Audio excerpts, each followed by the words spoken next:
Drama serial हमराही की आने वाली एपिसोड बहुत ही ज़्यादा इंटरेस्टिंग होने वाली है, क्योंकि आने वाली एपिसोड में अब धोखे और इंतकाम की एक ऐसी खौफनाक जंग चलने वाली है जहां पर हर किरदार अपनी ज़िंदगी की सबसे बड़ी आजमाइश से गुजरेगा। इस बार कहानी सिर्फ एक मौत या एक राज के गिर्द नहीं घूमेगी, बल्कि हर रिश्ता अपनी हकीकत दिखाता नजर आएगा। किस्त का आगाज एक इंतहाई खामोश मगर दर्दनाक मंजर से होगा। सिहान हॉस्पिटल से घर वापस आ रहा होता है। गाड़ी की खिड़की से बाहर देखते हुए उसकी आंखों में अजीब सी बेचैनी साफ महसूस होती है, जैसे इसका दिल बार बार किसी हादसे का इशारा दे रहा हो। दूसरी तरफ गाजी यूसुफ घर के स्टडी रूम में बेचैनी से टहल रहा होता है। उसके हाथ कांप रहे होते हैं और उसके माथे पर पसीना होता है और बार बार उसकी नजरें दरवाजे की तरफ उठती हैं। उसे मालूम है कि अब एक ऐसा लम्हा आने वाला है जो कि पूरी जिंदगी बदल देगा। चंदा मुसलसल रोती हुई दिखाई देती है, जबकि जकरिया बार बार उसे खामोश रहने का इशारा दे रहा होता है ताकि सिहान को किसी बात का अंदाजा ना हो सके। क्या आने वाली एपिसोड में अब सिहान जकरिया की हकीकत से वाकिफ हो जाएगा?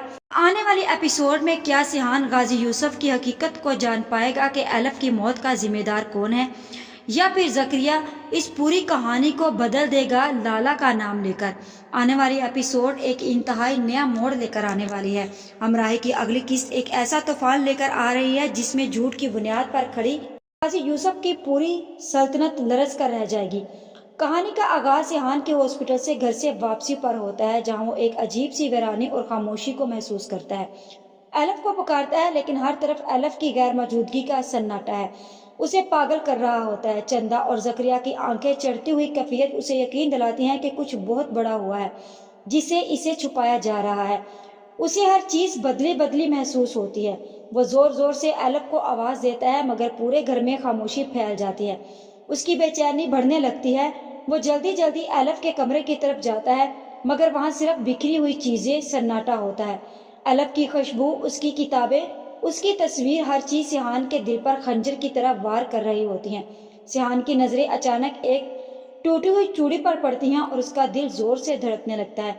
वह चंदा से सवाल करता है कि एलफ कहाँ है, सब लोग खामोश क्यों हैं, मगर चंदा रोते हुए वहां से चली जाती है। अब सिहान की हालत पागलों जैसी हो चुकी होती है। वो भागता हुआ गाजी यूसुफ के पास जाता है। गाजी यूसुफ उसे देखते ही अंदर से टूटने लगता है, मगर फिर भी खुद को संभालते हुए एक झूठा बाप बनने की कोशिश करता है। सिहान का ये पूछना कि एलफ कहाँ है गाजी यूसुफ के लिए इस किसी क़यामत से कम नहीं है। वहीं से गाजी यूसुफ अपनी सबसे बड़ी चाल शुरू करता है। वो सिहान को यकीन दिलाता है कि एलफ खुदकुशी का खत छोड़कर गई है। गाजी यूसुफ का यह कहना है कि बेटा, कुदरत को यही मंजूर था, उसने खुद अपनी जिंदगी का खात्मा किया है। सिहान के दिल पर कारी ज़रब लगती है। सिहान का यह मानना कि एलफ की मौत खुदकुशी नहीं है, बल्कि एक गहरी साजिश है, उसे हॉस्पिटल से सीधा एलफ की कब्र पर ले जाता है। कब्र के सरहाने खड़े होकर सिहान का वो दर्द भरा मुकालमा, जहां वो एलफ से पूछता है कि तुमने मुझे अकेला छोड़ दिया, क्या मेरी मोहब्बत इतनी कमजोर थी?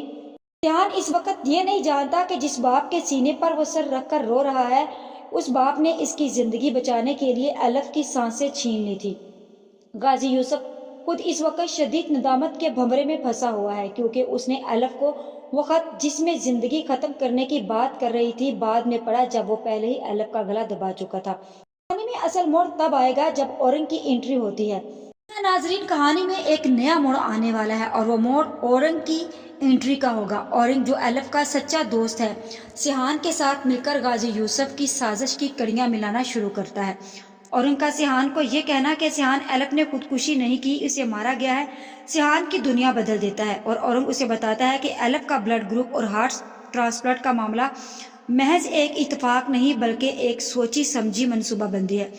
औरंग का ये मानना कि अगर एलफ ने खुदकुशी की थी तो पोस्टमार्टम से क्यों डरा जा रहा है, सिहान के ज़हन में शकूक के बीज बो देता है। दूसरी तरफ गाजी यूसुफ को जब अंदाजा होता है कि सिहान को हकाइक का पता चल रहा है, तो वो अब खुद को बचाने के लिए सारा इल्जाम लाला पर डालने की तैयारी करता है।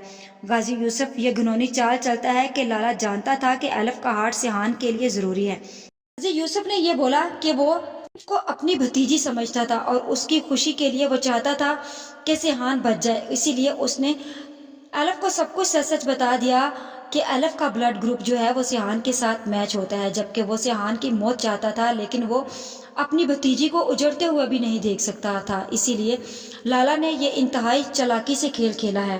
پھر وہ سارے کا سارا الزام جو ہے وہ لالا یوسف کے اوپر دے دے گا۔ سیحان کے غصے کی تو انتہا نہیں رہتی۔ سیحان کا پوسٹ مارٹم کا حتمی فیصلہ غازی یوسف کی نیندیں اڑا دیتا ہے۔ وہ ڈرتا ہے کہ اگر لاش قبر سے نکالی تو حقیقت سب کے سامنے آ جائے گی، لیکن سیحان اب رکنے والا نہیں ہے۔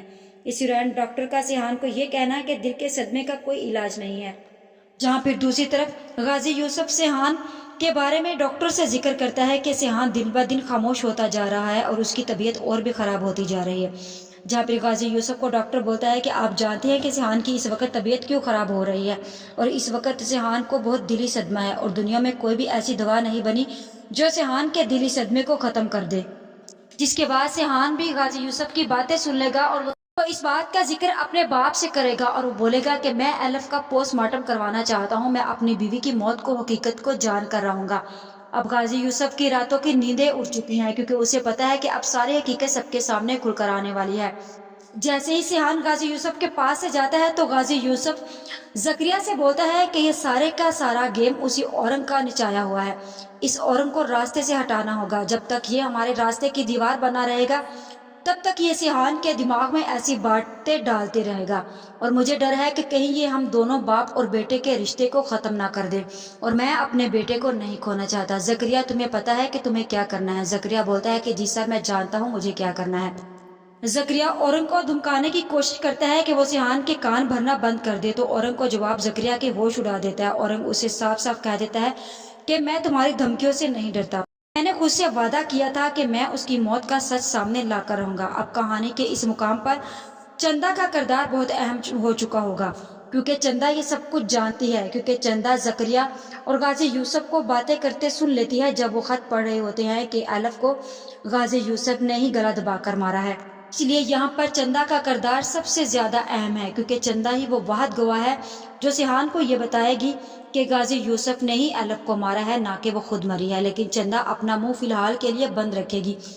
وہ سیحان کو اپنا بیٹا سمجھتی ہے، لیکن غازی یوسف جانتی ہے کہ اگر وہ سیحان کو سب کچھ سچ بتائے گی تو اپنی زندگی کی کڑی بھی توڑ بیٹھے گی، کہ چندا اب خود الف اور سیحان کے رشتے کی گواہ ہے۔ کیا اب چندا غازی یوسف کی ان تمام سازشوں کو سمجھ پائے گی؟ کیا وہ اپنے بیٹے سیحان کو سچ بتا کر باپ کے خلاف کھڑی کر دے گی؟ ڈرامہ سیریل ہمراہی کی آنے والی ایپیسوڈ بہت ہی زیادہ انٹرسٹنگ ہونے والی ہے، کیونکہ آنے والی ایپیسوڈ میں اب دھوکے اور انتقام جانا اور پھر پوسٹ مارٹم کا مطالبہ کرنا، اب غازی یوسف کے چھپنے کے لیے کوئی جگہ نہیں بچے گی۔ اب جب قبر کھودنے کی تیاری شروع ہوتی ہے تو غازی یوسف کے چہرے پر خوف نظر آ رہا ہوتا ہے۔ چندا مسلسل رو رہی ہوتی ہے اور اورنگ دور کھڑا صرف ایک ہی بات سوچ رہا ہوتا ہے کہ اب سچ سامنے آنے سے کوئی نہیں روک سکتا۔ لیکن عین اسی لمحے ایک ایسا راز سامنے آنے والا ہوتا ہے جو نہ صرف سیحان بلکہ پورے خاندان کی زندگی تباہ کر دے گا۔ کیا واقعی غازی یوسف ہی الف کا قاتل ہے یا اس کہانی میں کوئی اور بھی شامل ہے؟ کیا سیحان اپنے باپ کو قانون کے حوالے کر دے گا؟ کیا چندا سچ بولنے کی ہمت کرے گی؟ اور کیا الف کی موت کا راز سب کچھ بدل دے گا؟ اس بار صرف راز نہیں کھلیں گے بلکہ رشتے بھی ٹوٹتے دکھائی دیں گے۔ کیا سیحان اور اورنگ مل کر غازی یوسف کو قانون کے کٹہرے میں کھڑا کر سکیں گے؟ اور کیا غازی یوسف اپنی آخری چال چل کر بچ نکلے گا یا اب سچائی کا سورج طلوع ہو کر رہے گا؟ اب آپ سب لوگوں کی اس بارے میں کیا رائے ہے؟ کیونکہ سیحان اب خاموش رہنے والا نہیں ہے اور اس کی خاموشی ایک طوفان کا پیش خیمہ ثابت ہوگی۔ آج کی ویڈیو کا اختتام یہیں پر کرتے ہیں، مزید اس بارے میں نیکسٹ ویڈیو آنے پر ڈسکس کریں گے۔ ویڈیو اچھی لگے تو چینل کو سبسکرائب کر دیں، ویڈیو کو لائک اور شیئر کرنا مت بھولیں۔